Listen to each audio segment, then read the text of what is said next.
GTA 5 is no stranger to photorealism mods, but an AI research group from Intel has taken it to the next level with their AI machine learning tool. This video is an amazing proof of concept for what a realistic GTA could look like with the help of AI rendering techniques. But enough from me, why don't you see for yourself?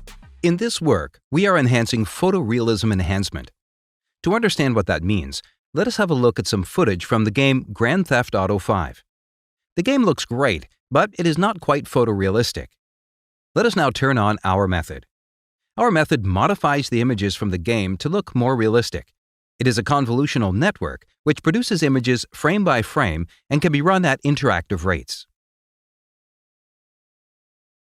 This model was trained to translate GTA 5 to the Cityscapes dataset. Cityscapes contains mostly images of German cities recorded with an automotive-grade camera. Here are a few examples from the dataset. With a model of reality induced by cityscapes, our method paves the roads with smoother asphalt, increases the glossiness of car paint, and greens the sun-dried hills of GTA's California. The results are geometrically and semantically consistent with the input images and temporally stable.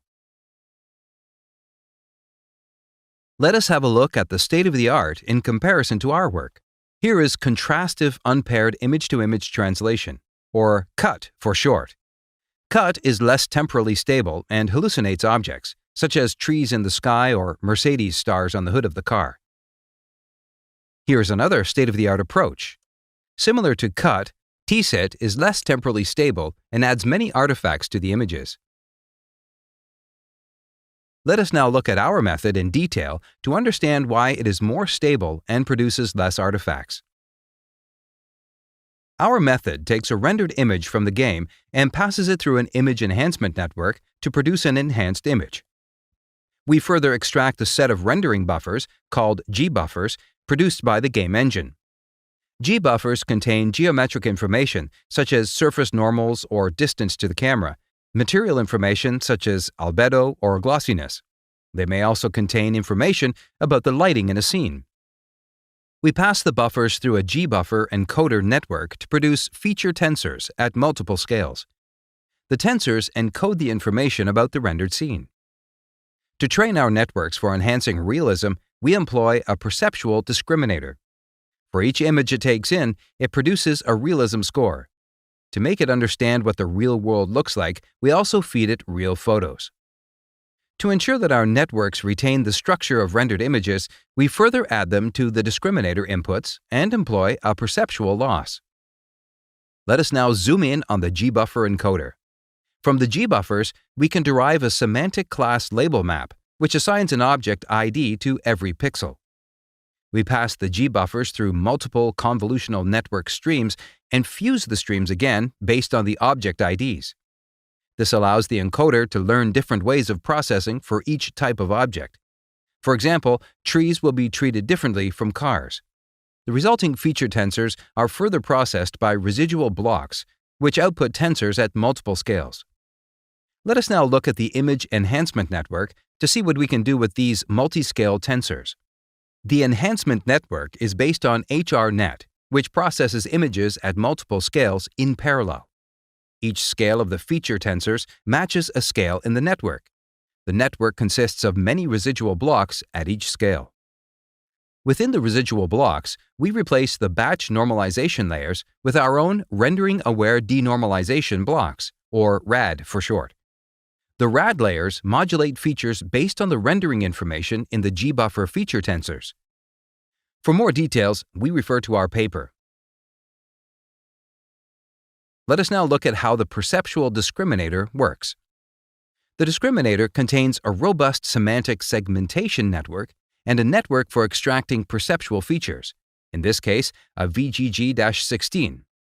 We extract features from the VGG at multiple levels and pass them through a convolutional network. This differs from prior work that trains discriminators directly on images. Training on VGG features allows our network to quickly learn a model of realism at multiple perceptual levels.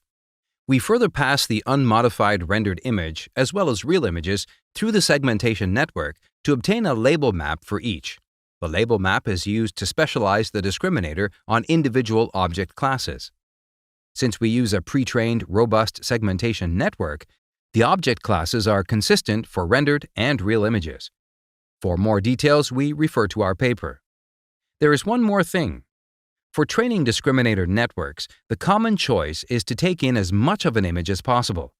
The reasoning is that the more context of a scene the network sees, the better. We started with this strategy as well and found it to be suboptimal because scene layouts between real and rendered images can be quite different. Here we see the probabilities for each pixel to contain a certain type of object. The top row shows cityscapes, the bottom GTA 5. Images from GTA contain much more sky at the top, where cityscapes images contain vegetation. Images from cityscapes have a Mercedes star at the bottom. If we train our network with full images from both datasets, it will start adding Mercedes stars and place trees in the sky. We observe this effect in many other approaches. One part of our solution is to decrease the field of view for the network and show it corresponding scenes from both datasets. When training our network, we sample rendered and real image patches that roughly contain the same things. This is done automatically and requires no access to semantic label maps. More details can be found in our paper. Let us now look at more results and comparisons. Here we see GTA again. And on the right, the results produced by our method.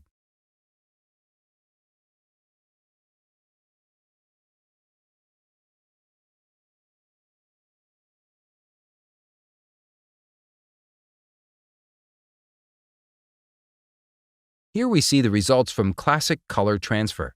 Color transfer matches the color distribution of GTA to cityscapes. But it does not modify images beyond the colors. Roads and trees keep their synthetic appearance. Unlike many other approaches, color transfer is temporally stable. Here is WCT2, a state-of-the-art photo-style transfer approach. WCT2 requires a reference photo. It can become temporally unstable if rendered images and the reference diverge. Here we see again results from CUT. CUT commonly hallucinates objects like trees in the sky and the star on the hood. The sampling strategy of our approach alleviates such artifacts.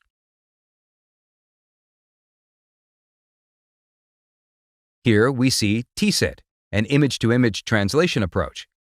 TSIT also requires a favorable reference photo, which may cause artifacts and temporal instability if rendered images and the reference diverge.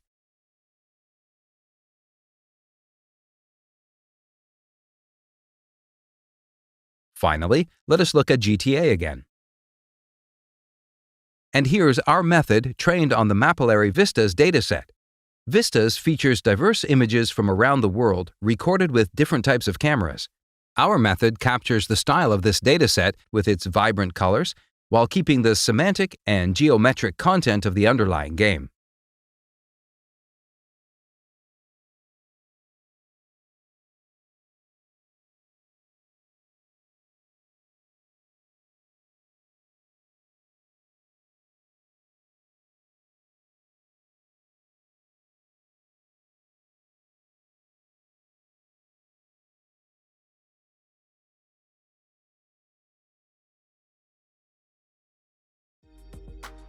For more videos on GTA 5, why not check out our Rockstar developer interview on GTA Online's 7 Years of Evolution.